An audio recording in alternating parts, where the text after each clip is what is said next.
Hello, everybody, and welcome to this week's AEW Dynamite Review Show. We are talking about Fyter Fest, Night 1 here. Today is Thursday, July 15th, 2021. My name is Mimi Burris, and guys, that crowd, that show, we are going to get into all of it right after this.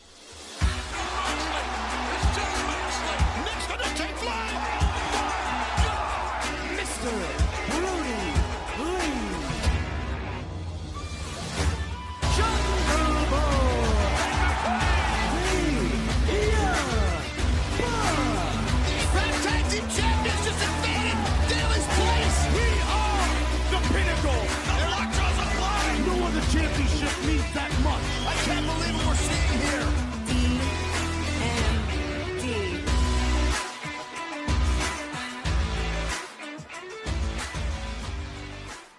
As always, I hope you have all had a wonderful week this week, and we are here on a Thursday. We're almost there, guys. It is almost the weekend. We've got Money in the Bank coming up. We got Friday Night SmackDown with live crowds, and AEW, the fans.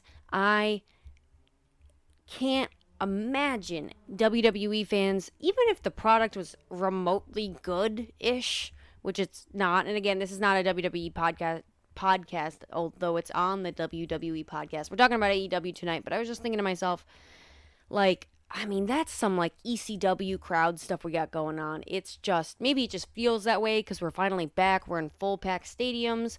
Feel however you want about that. This is not a political podcast. I'm not going to get into the ins and outs of the coronavirus, COVID-19 with you guys. All I'll say is if you can and you're physically able to, get vaccinated. Stop being a d***. And with all that being said, I will stop talking about all that. Quickly plug Patreon. Again, guys, 99 cents, $1. I never know the difference. One of those, I know the difference. It's 1 cent. I never know which one it is. It's one of the two. Maybe one day I'll look.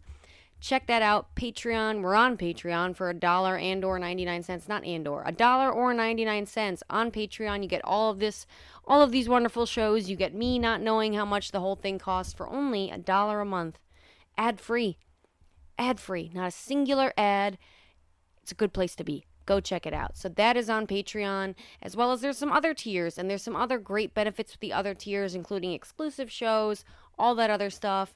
Go check it out. Or, if you're like, Patreon, not my thing, you can subscribe on iTunes. I forget how much that costs. I'm a terrible podcast host. But you can just scroll up a little bit on this podcast thing and check that out. I think it's a little over $1. I don't know. Go check it out. It's reasonable.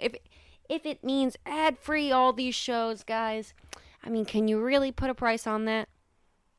Well, they did, and I just don't know what it is. But go check it out, because who wants ads? Subscribe. iTunes, Patreon, whatever you feel like, it's a good place to be. So, with all those plugs out of the way, of course, we are going to get into Fyter Fest Night 1, and what a Fyter Fest it was. A ton of good stuff to talk about. Of course, we're always going to critique here and there, and you'll probably hear me moan about the fact that the women's division is desolate. When I think about the women's division in AEW, I think about one of those old Western movies, Chuck Norris. No Chuck Norris, though Chuck Norris could be in the AEW women's division. That would change things up. But no, I think about one of those old desert movies, and I forget what they're called, but the little dust balls. There's a funny name, I think, to it. Little dust balls that, go across the desolate desert.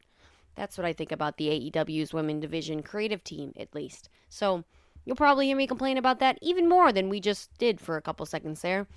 And we'll get into everything, good and bad, as always. But I am loving the fact that AEW is back on the road for my own selfish purposes as a fan watching at home, to the point where, guys, Friday those tickets go on sale for the Arthur Ashe Stadium in New York, and I'm thinking about it. I'm really thinking about it. So they're doing their job for sure. There's some really great long-term storytelling peaks, pinnacles to get into here, and the pinnacle. And we will get into all of it, starting with the opening match, which was for the IWGP United States Heavyweight Championship. Jon Moxley versus not just Carl Anderson of the Bullet Club, but Machine Gun Carl Anderson. So, yeah, guys, I mean, the crowd in this match was pretty much the story because, yes, this is a hard hitting match and it was good to great, but it wasn't, 5-star or anything. But, guys, the crowd, you would have never guessed that. You would have thought we were watching one of the greatest matches of all time because Jon Moxley comes out to Wild Thing. Wild Thing, it's not Wild Thing. I don't know why I said that, but Wild Thing. And the crowd goes crazy. The crowd loses it because Jon Moxley, pandemic, pre-pandemic, all of it has just become like just the savior in AEW. I don't know anybody out there who does not like Jon Moxley. Just the most successful babyface in a real long time, guys. A real long time in wrestling that I can remember. Somebody who was just widely beyond loved by everybody, and it's so good to hear every time we see him coming out. It was so good to hear at Double or Nothing. It was so good to hear at Daly's Place. But man, not Miami, we were in Texas showed up and showed out for Jon Moxley, and I know he's loving it. He looked great except for the pants. What the were those pants, guys? What the were those pants? Were they leather? Were they It wasn't good. It wasn't good. I didn't like it. So change it up, Jon Moxley, with that. But otherwise, Jon Moxley looked like Jon Moxley. Again, he doesn't look like your 5-star Roman Reigns. Not 5-star Roman Reigns. I can't remember a 5-star Roman Reigns match. Maybe not. Maybe now he's closer. I'm not going to get into that debate. I'm going to go down a rabbit hole there. He looked like, he doesn't look like your big, beefy EC3s, your whatever, John Morrison. I'm just thinking about guys with abs anyways. He just doesn't look like, he looks like your blue collar guy. And I think that's why we relate so much to him and why he's such a great babyface. He's just like the people's hero, man. Jon Moxley does such a good job of being Jon Moxley and not trying to be anything else and cater and whatever, pander. That's the word I'm looking for. He doesn't pander to anybody. He's just Jon Moxley. So anyways, I don't know why I went on that whole spiel, but you know what it is? It's probably it's the time of the year, the humidity, there's all these annoying little tiny bugs, and then like big ones come in and follow it. And there's just so many stupid little bugs in our house. And we got one of those weird fly catcher things. It's like a fan and a light, and it's supposed to get the flies at the bottom, and they like stick to it. I don't know. It's gross. Anyways, I don't know why I'm telling you guys this, but I am. So we bought a bunch of Raid spray today to try to do something about the bugs, because I hate bugs and my fiance hates bugs, and someone's got to be the bug killer, but neither of us want to be the bug killer. So there's a bunch of bugs. And we got the Raid. And I think the fumes are starting to get to me, guys. So stick with me on this podcast because it's going to be a Raid fumed-filled podcast. But nonetheless, as I was saying, the match, our opening match here at Fyter Fest, Jon Moxley and Machine Gun Carl Anderson. Yeah, I mean, they beat the crap out of each other, these two guys. There was one point they were literally in the center of the ring, just forearm after forearm, and the boos and the yays were like, or yeah, I don't know. What do people say, yeah or yay? I don't know. I doubt they say yay. Anyways, they were so distinct and loud, and like the crowd, I can't say enough. This was a good 3-star, 3.5-star match, maybe. A good gentleman's 3-star match. Is 3.5 if I'm feeling good. Quality wise, the crowd turned it into a 4-star match because it just, at the least, everybody was so involved, and they're so loud. Just the atmosphere made this way better than it had any right to be. And so, yeah, I mean, we got suplexes, near falls, the signature Carl Anderson spine buster. We had an awesome spot in the middle of the ring where they clothesline each other, and then they do it again, and that was really well done. I thought the guys handled when they get hit, I forget, I guess it's called like delaying, selling a move or something, but when they get hit, and then they like sell it a little bit, they register it, and then they hit the other guy, and then both of the guys go down. Like I think Carl Anderson did it at one point, and Jon Moxley did it at one point as well, and they just did it so well. I was so into this. I was into every punch, every kick, as the entire crowd was. The crowd makes such a difference in regards to like my enjoyment at home, because I hear the crowd go nuts, even the commentary team too. I hear the commentary team. I'm like pandemic conditioned now to just hear the commentary team, but with the crowd, the commentary go nuts. If my eyes aren't watching the screen, all of a sudden I'm watching the screen. So the crowd went nuts the entire match. So I had to watch the match the entire, like, I couldn't look away for 1 second. So it was really, really awesome. Obviously, as we all probably could have figured, Jon Moxley wins. He hit the paradigm shift and retained the IWGP United States World Heavyweight Championship, excuse me. Backstage after the match, we see Jake Roberts and Lance Archer, and essentially Jake is telling him, don't say anything, Lance. Don't say anything. Don't do it, Lance. Don't do it. Don't challenge another person for a title in a wrestling company. Don't do it. And Lance Archer says, piss off, and that he challenges Jon Moxley to a Texas death match, just like the last one they had next week at Fyter Fest Night 2. Night 2 kind of gives us the weird, I feel like it should be tonight, but whatever. It's next week, obviously. So, yeah, we've got that match set up for next week. And it was Lance Archer on a promo, and I don't really believe anything Lance Archer says at this point. And I'm the whole Jake Roberts, don't do it. I'm so, like, melodramatic. Very NXT. Anyways, we'll talk more about that match later on, obviously, when we get to the more exciting promo that happened from Jon Moxley. So, after that, guys, we've got Andrade being interviewed by Alex Marvez.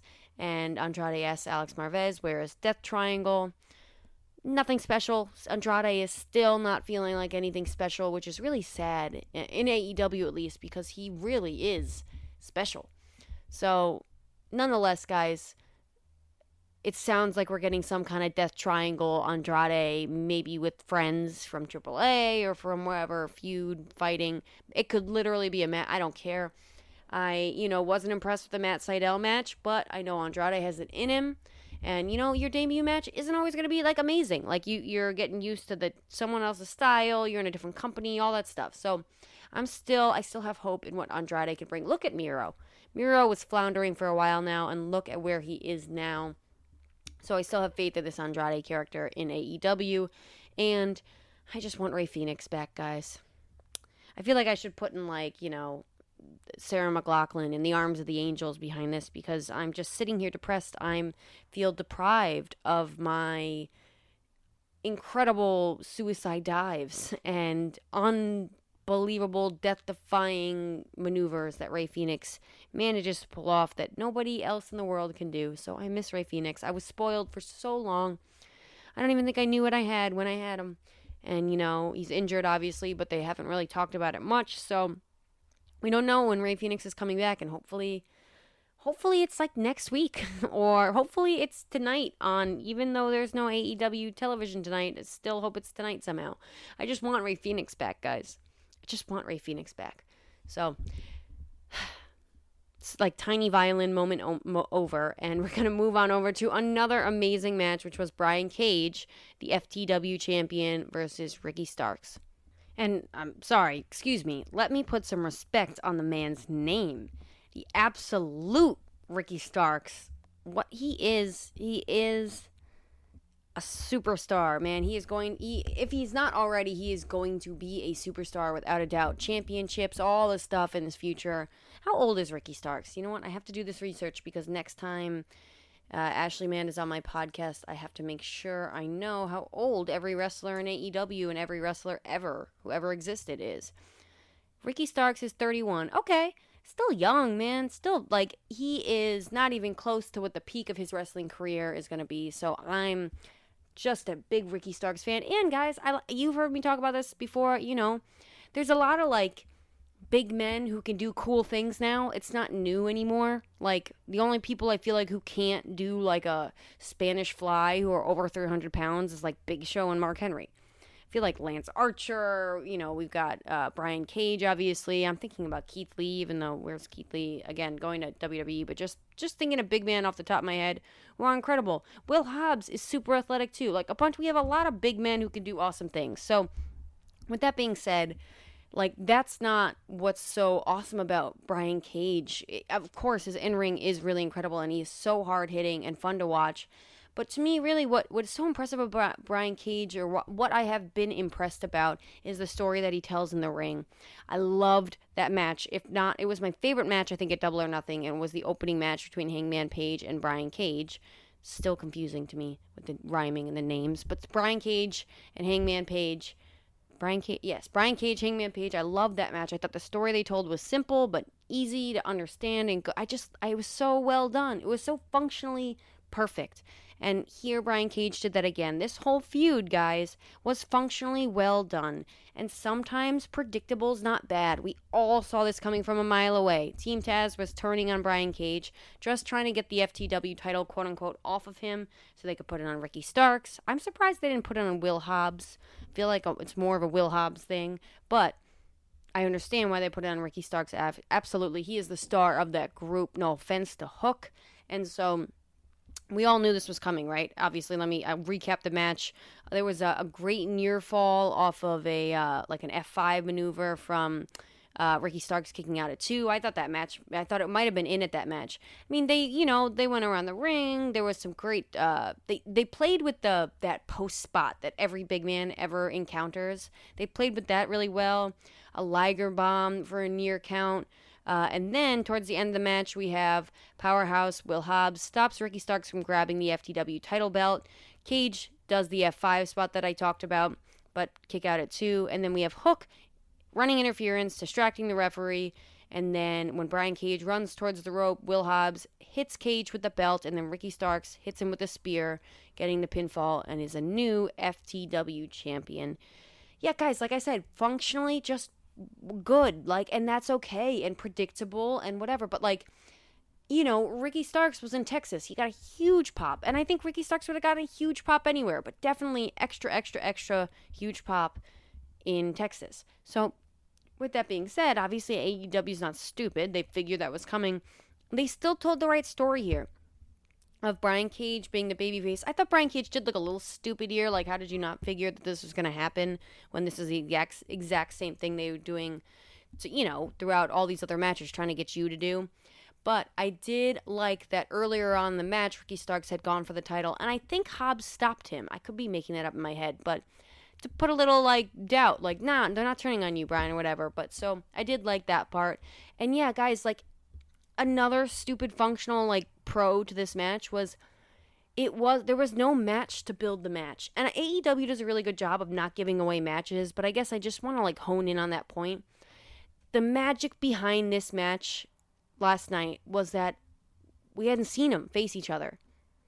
And so it was awesome to see the dynamic for the first time. There was just excitement about the first match. They didn't need a match to build a match. And it was just, it's so refreshing in AEW, because it happens every now and then in AEW. It happens for every feud ever in WWE. But yeah, it happens every now and then in AEW, but usually warranted. And so I thought this was just nice to be a good, well-developed mid-card feud going on. Loved the match. Thought it was really well done. And then we get commentary talking about Arn Anderson, saying that he's going to be okay, but he's not looking good after the Black Mass last week. And we have Cody Rhodes jumps on commentary and then says, nah, commentary's not enough, grabs a mic, says it might be an abuse of his power, but, he says that Malachi Black could have called him or something. A phone call would have sufficed, and that he didn't have to kick a 62-year-old man in the face. Excuse me, he said Tommy and Malachi Black could have called me. He didn't have to go kicking Arn Anderson in the face. And then he demands that Malachi Black enter the ring. He says he's feeling boisterous. He knows he doesn't win every fight, but he's got a better chance when he knows it's coming. We get Malachi Black up on the screen in Smoky Smokerson land.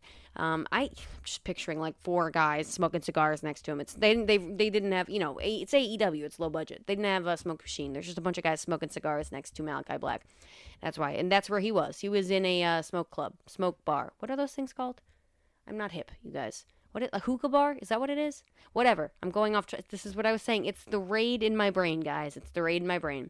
But Malachi Black's on the screen in this smoky smokehouse room, and he says that he's violent. He doesn't care about Arn, and he doesn't care about Arn, doesn't care about Cody. Tells a story about seeing a man kill a horse once because he realized that the horse who had once brought him to all these victories, was not running like he used to, and that it was time for Arn Anderson was that horse, and it was time for him to go. And then Cody calls him down, and he says, I thought you'd never ask. The lights go out. Malachi Black appears in the ring, and they start to brawl. And security and everybody obviously comes to pull him apart. And then obviously we go to commercial break. And then when we came back, they were like, oh, we were able to calm stuff down. This was great. This was a long recap, but this was great. I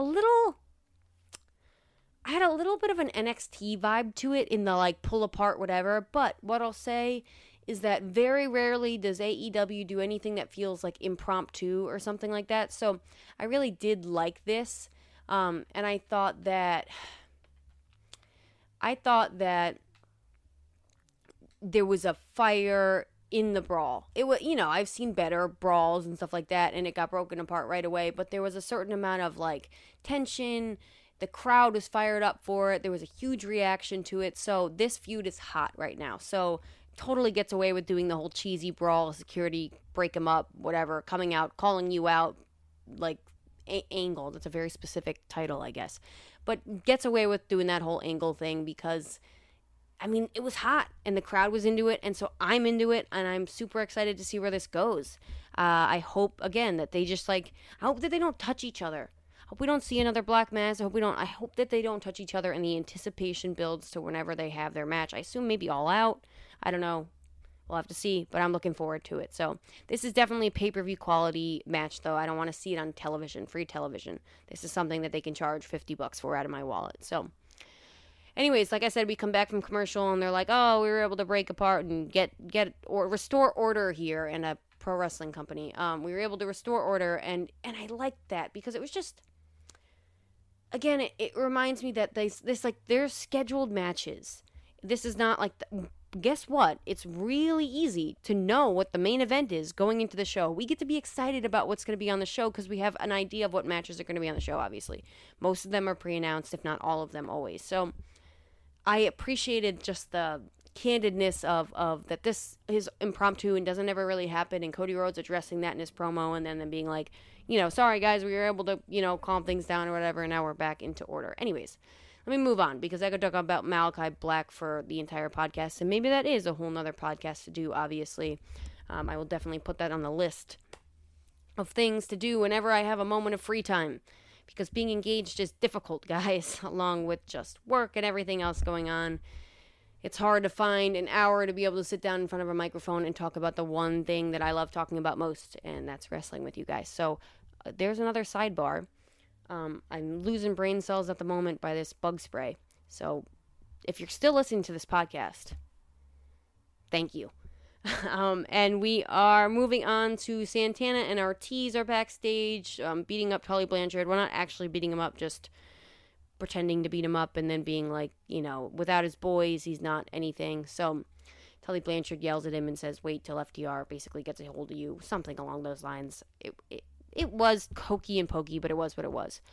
And then we have Hangman Page being interviewed by Tony Schiavone in the middle of the ring. And guys, this was probably my favorite part of the show. And this is what I was talking about in the beginning. The idea of like the feeling you can get when you get to the pinnacle of a storyline, a long-term storyline. And I talked a lot about this on last week's show, so I won't go into it too much. Or maybe I talked about it on the highs and lows. I don't remember. I talked about it nonetheless. And so this is that feeling that you get when you've been invested in this long, fair, I don't want to say drawn out, because drawn out has a negative connotation to it. Just long, slow burn program of this Hangman Page Kenny Omega thing. This is the best thing that's gone on the entire pandemic era, because it has, if you follow like the thread or whatever, it's been going on for a while. This is the best story going on in AEW. Obviously, this is the best story, in my opinion, going on in wrestling. For all of you people talking about Roman Reigns' storyline being the best thing or whatever, they don't even know what they're doing next week. Half the time. I'm sure they know who's facing who sometimes, maybe at SummerSlam or WrestleMania or whatever, but mostly, guys, it's the same crap every week. This is real long-term storytelling, and we are going to get into all the reasons why right after we give the recap. So let me jump right into it. Obviously, like I said, Tony Schiavone is interviewing Hangman Page in the middle of the ring. He says that he came so close to being the world champion, he could smell it, but he failed. and he's tried to run from it, and he's tried to hide from it, but the Dark Order, his new friends, are right, and when they say that he needs that championship and he needs to try again for it. So he's here tonight to officially challenge Kenny Omega for the AEW World Heavyweight Championship. And then everybody's favorite weird uncle comes out to interrupt, Don Callis, and he says that Adam Page, when he looks in the mirror, he knows he just ain't it. He just ain't that guy. He doesn't say it like that. He's just not that guy. And then the Bucks and the Good Brothers, and by the way, I think I say it every week, guys, but the Bucks, the facial hair, the clothes, not even just the Bucks, the whole elite, even, the Bullet Club, the whole thing. I want to shop where they're shopping. They look like absolute idiots, and I just am in love with the fact that they're embracing this just being absolute idiots, to keep it PG. And the facial hair, Kenny Omega's facial hair gets better every week. This is a long segment, though. They run down to the ring. Matt Jackson says, I'm gonna go talk to this guy's face. He says he accuses Hangman of abandoning them, blows his mind that he left them for a bunch of losers, i.e. the Dark Order. And then Page has had enough, hits Matt Jackson, and then Omega's behind him with the title, waiting to hit him with the title while, he's taking care of the Bucks and Gallows and Anderson. And then the Dark Order comes out, though, to make the save, so Kenny Omega can't hit him with the belt. He says he'll offer him a match. Kenny Omega will offer him a match, but not a one-on-one title match. He says that his guys, all of the Elite, versus the Dark Order and Page, 5-on-5 elimination rules tag team match. And Page says that's not the match he wanted, but if that's the match he has to do, he'll do it. He says, though, however, when they win, the Dark Order also get a tag team title match, and the Elite's like, no, what do you mean? Those guys aren't, in the ratings or whatever. And he says, no, those guys get a title match. I get my title match. However, Kenny Omega says that if the Elite wins, Page walks away, can't take his title match, and the crowd is just booming in Cowboy SHIT chants. And Kenny Omega goes, he's going to take the Cowboy SHIT chants and turn them into belt collector chants. So, challenge issued. Page says the Dark Order does not back down from a fight, and they are on. And then we go to commercial break. Guys, I'm hyped for this. And this is one of those things where I'm like, doy, it seems so stupid. Like, why wouldn't they do that? It's so good. It's so good. It makes so much sense, and all the matches we get building up to it, I assume it's not happening for a little while, but all like the singles matches we can get leading up to it, the spots that came into my head that are going to happen during the match, the tease between Kenny and Page during the match.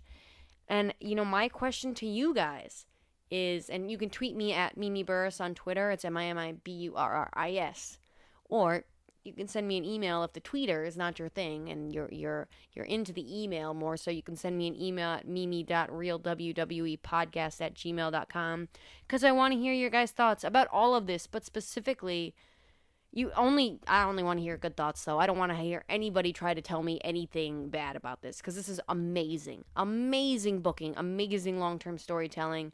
So gratifying to be a fan of a company that appreciates my intelligence. That's it. And ability to follow a story, because that's why I watch wrestling. But I want to hear your guys' thoughts. Do you think they win this 5-on-5 elimination match? The Dark Order and Page, obviously, I'm talking about. Do you think they win? Or do you think the win goes to the Elite and there's another heartbreak and Hangman Page has to fight his way up again? If you're asking me, again, as of now, today, Thursday, July 15th, right now I'm going to say that the Dark Order and Page win. We'll see if anything changes leading up to the match. But guys, you heard the chants. It's deafening, and Hangman Page has never been hotter, so I think they should just ride it while it's hot, and not try to overcomplicate things. Sometimes simple, and this is not anything but simple, but sometimes simple is just good. Anyways, we come back from commercial break into something that I was not as high on, but Chris Jericho's being interviewed backstage by Alex Marvez about the labors of MJF and the labors that he's going to put him through. He says that, MJF must not know a lot about mythology or whatever, because Hercules won, and he got what he wanted out of the labors. So he's going to do exactly the same thing. It doesn't matter what MJF puts him through. He says he'll walk on grass. Or grass. Everybody walks on grass, guys. He'll walk on glass. And he'll walk through fire. All that, whatever, cheesy stuff. No matter what, if he needs to resurrect Muhammad Ali, he'd beat him just to get the rematch and ruin MJF's life like he tried to ruin his. He says, you want to talk about Greek mythology? He is the god of thunder and war. And then, before he can continue, Shawn Spears hits him with a chair in the throat. And then MJF comes in and says that his first labor is going to be facing Shawn Spears next week. And the stipulation is that Shawn Spears can use a chair and he can't. And then he, again, pins the shoulder down, and Shawn Spears hits his arm, the injured arm, obviously, with a chair shot, and they leave. I'm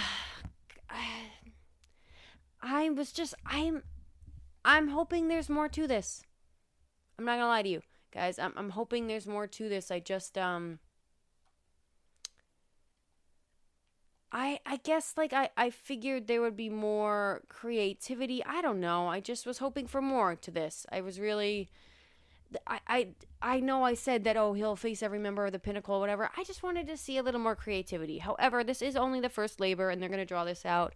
I don't know if there was the placement of the actual match, of the interview right after that awesome Hangman Page Elite Long Story Peak Pinnacle thing, or what it was, but this was just underwhelming as to... I'm not excited. I can't pretend to be excited on this podcast about Shawn Spears versus Chris Jericho. However, I can tell you this, they will probably do it better than Dolph Ziggler versus Drew McIntyre. Maybe not in the in-ring action, but whatever. You guys get my point. I was hoping for something more creative in regards to the labors, but maybe we're still getting there, and I have faith, because when you put faith in this company, man, you're 99% of the time you are eventually rewarded. So, that's what I have to say about that, I guess. Anyways, we go to the next match. Speaking of crap. What was I talking about? Speaking of underwhelming, let's go with that. There's your transition.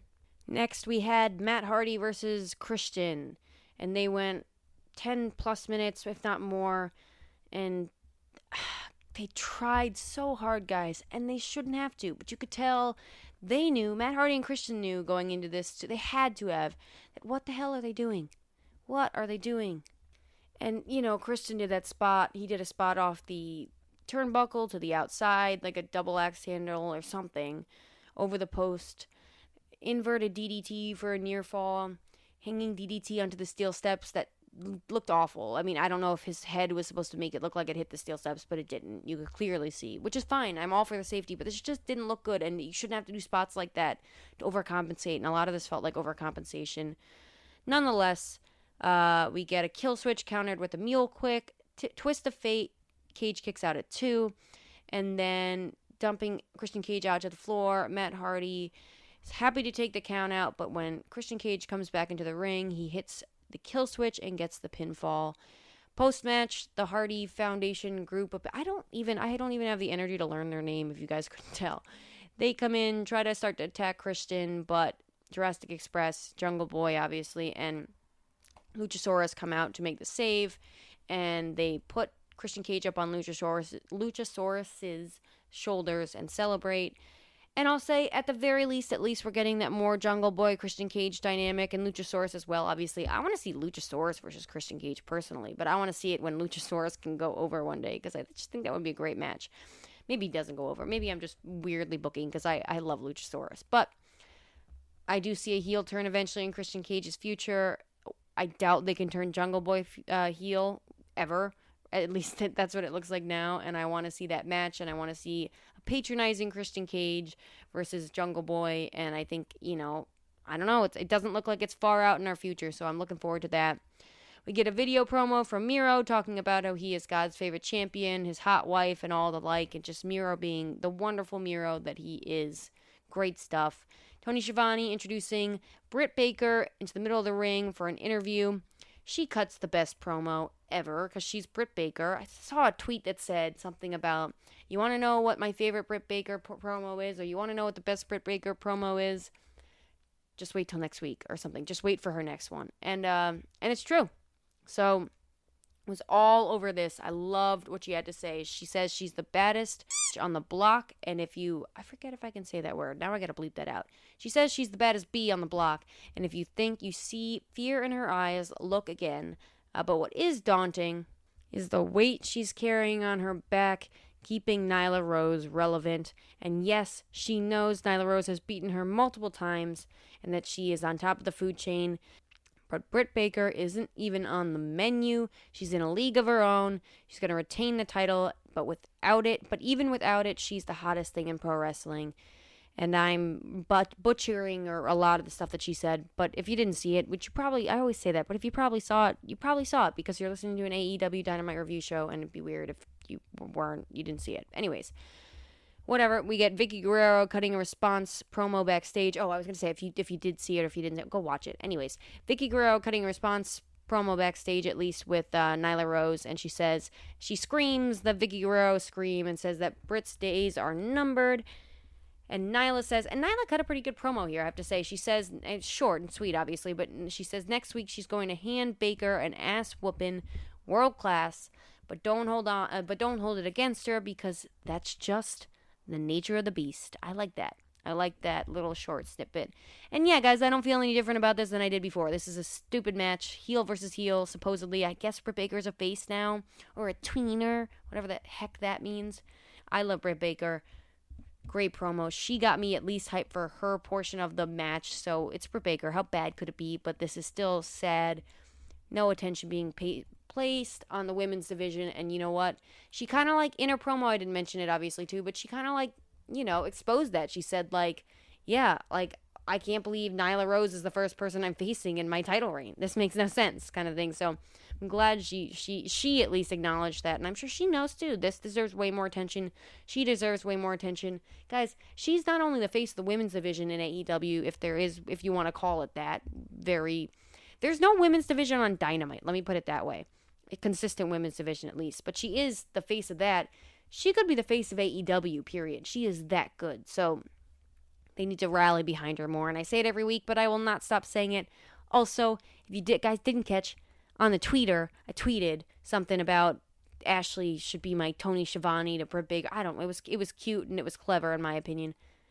And the doctor Britt Baker, DMD, liked my tweet. So with Ethan Page, the last time we were recording Britt Baker, I liked the tweeter. Thank you guys, all of you who did convince me to jump on there, because that's the only interaction. That's about the closest I'm ever going to get to Britt Baker in my life. So I'm just a huge fan and a mark. And if you guys couldn't tell that, now you know. Anyways, now moving on.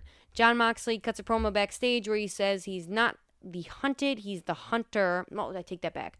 He puts over Lance Archer first, and then he basically says, you don't win a match against Lance Archer, you survive, doing his Jon Moxley thing, putting over his opponent first, but then he says he's not the hunted, he's the hunter, and that if Lance Archer wants a Texas death match next week, he won't only be Texas born and won't only be Texas bred, but he'll be Texas dead. And I don't know why I thought about Texas toast. Did anybody else, please? Because when he said Texas bread, I thought Texas bread, like Texas toast, and you guys can probably figure that one out on your own. Anyways, Jon Moxley being Jon Moxley. Same thing as Britt Baker. I'm not really looking forward to a Lance Archer match at all. There's no excitement behind a Lance Archer match. Again, there's plenty of big dudes who can do athletic things. And honestly, I can see other ones doing better than Lance Archer. And he has no fire behind him anymore because he's lost enough big matches where I just don't believe anything he says. The Jake Roberts act is kind of getting weird. And I just feel like they're throwing stuff to the wall and seeing what sticks. But Jon Moxley putting him over and then, again, gets me excited for at least 50% of this match being Jon Moxley. So when we come back, Sammy Guevara versus Wheeler Yuta. Wheeler Yuta. I don't know why I said it like that. Versus Wheeler Yuta. This match was purely because they're in Texas and they wanted Sammy Guevara to be able to go out and get his hometown Texas resounding response, and he did. And so I'm really not even going to waste much time on this. The only thing I'll say about this match is Sammy Guevara got the win, obviously, with the GTH and a pinfall, but I wish they picked like a little stupid heel. This is not, if I was Wheeler Yuta, I would not want to be, and I'm apparently friends with the best friends, so I suppose I'm a babyface. Why am I fighting Sammy Guevara in his hometown? This should be like a little lower card heels job. So I didn't like this. I thought that was stupid, but whatever. AEW is giving Sammy Guevara to his hometown fans in Texas, so we can say at the very least AEW is smart because they know the reaction it's going to get, and that reaction sounds better on TV. And right now, after post-pandemic, again, we're still in a pandemic, but you guys know what I mean. Post no crowds, they know that crowds in itself are suddenly a draw again. So the louder the crowd is, the better. So I just think it could have been better, and the crowd could have been louder if you had at least... I just felt like this was lazy. This was like, all right, you go out there, rather than like, oh, new guy, you go out there, rather than like, let me actually think about who I can send out with Sammy Guevara to get the best match. I didn't think this match was all that great either. To get the best match and to get the best reaction from the crowd for Sammy Guevara. So, and it turns out AEW is nice to its wrestlers too and lets them have those moments in their hometown. Like I said, I thought it could be better. And then, of course, we had our, necessary women's match on the card with no build, no anything. Just wonderful the fact that Yuka Sakazaki was back. And Penelope Ford is, great in the ring. So this should have been better, I think, than it was. It's Yuka Sakazaki, has a huge legend, especially in Japan, obviously. And she's been gone from AEW for 16 months, I think is what commentary said. Guys, I'm uninterested. I don't care. Because they have done nothing to make me care about the women's division. They put no effort into this. Zero effort. There's no story. There's no nothing because there are no stories. So another question for you guys out there on the Twitter or on email, whatever. What two women in AEW would you like to see have a blood feud? Not necessarily, again, it doesn't need to be like a blood feud, but like a feud that revolves outside of the title picture. Throw two women together and, extra points if you can tell me what they're feuding over. But maybe AEW will see it and actually get some ideas. Nonetheless, Yuka Sakazaki wins by pinfall after she hits the Magic Girl Splash, which did look like a cool finisher, I have to say. I liked that. That was a little bit different. So we have a hype rule for AEW Rampage. I'm curious to hear you guys' thoughts about Rampage as well. Do you think it's going to be like a B show after they kind of like... what they did with Elevation, obviously, and they had a couple big matches on there. But really, we all know Dark Elevation is just another Dark. And so, which is fine. And I think Dark and Dark Elevation are great, and they're great things to have. But do you guys think Rampage is going to be closer to a Dynamite or closer to a Dark Elevation and Dark? Like I said, I assume it'll be closer to a Dark and Dark Elevation, but at least after... they have a couple matches on there, big matches, and they'll try to get some ratings up on there. But, at the end of the day, I think their sole focus is Dynamite.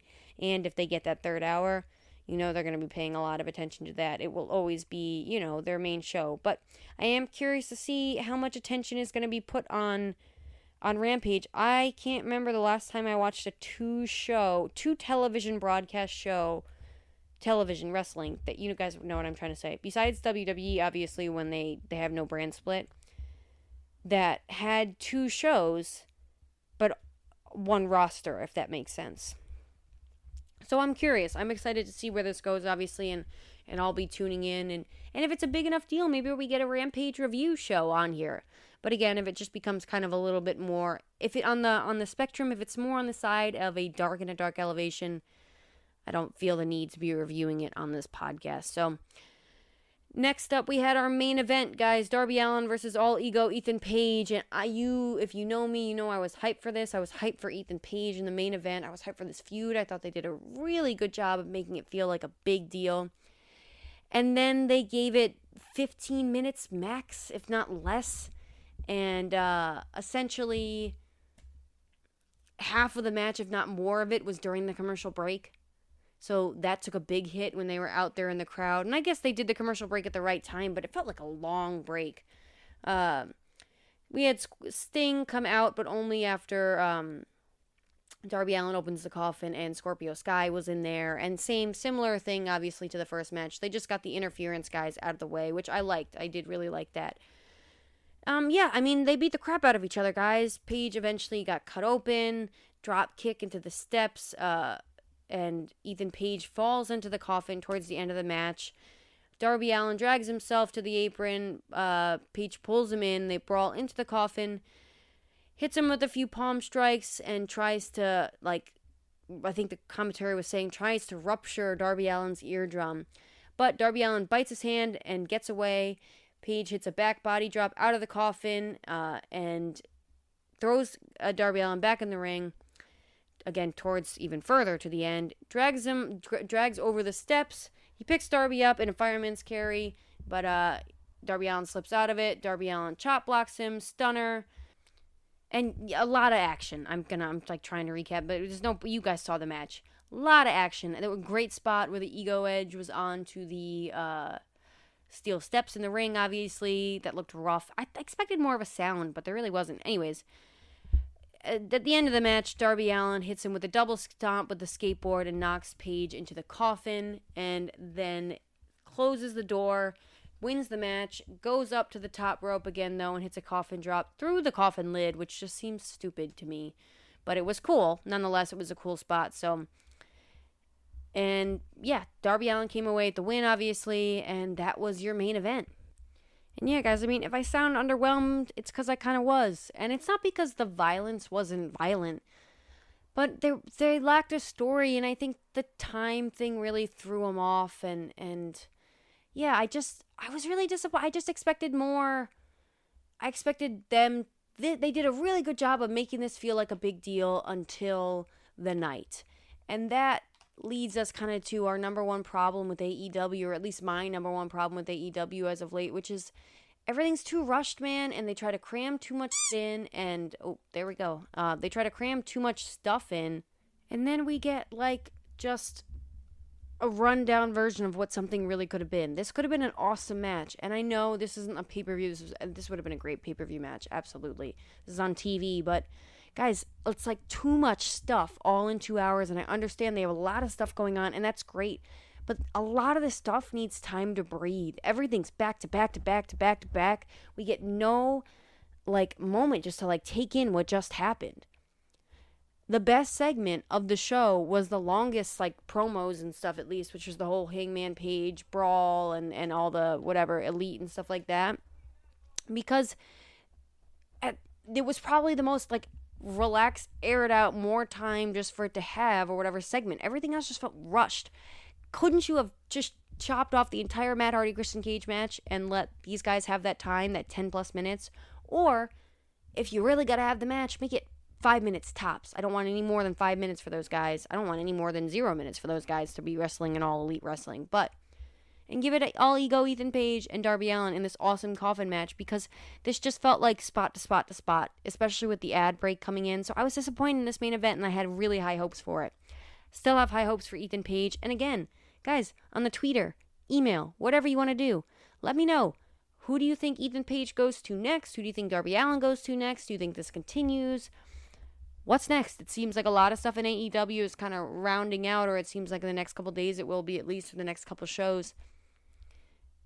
What's next for a lot of these guys, but particularly Darby Allin and Ethan Page, both young guys, big stars, and I'm super excited to just watch their careers in AEW flourish.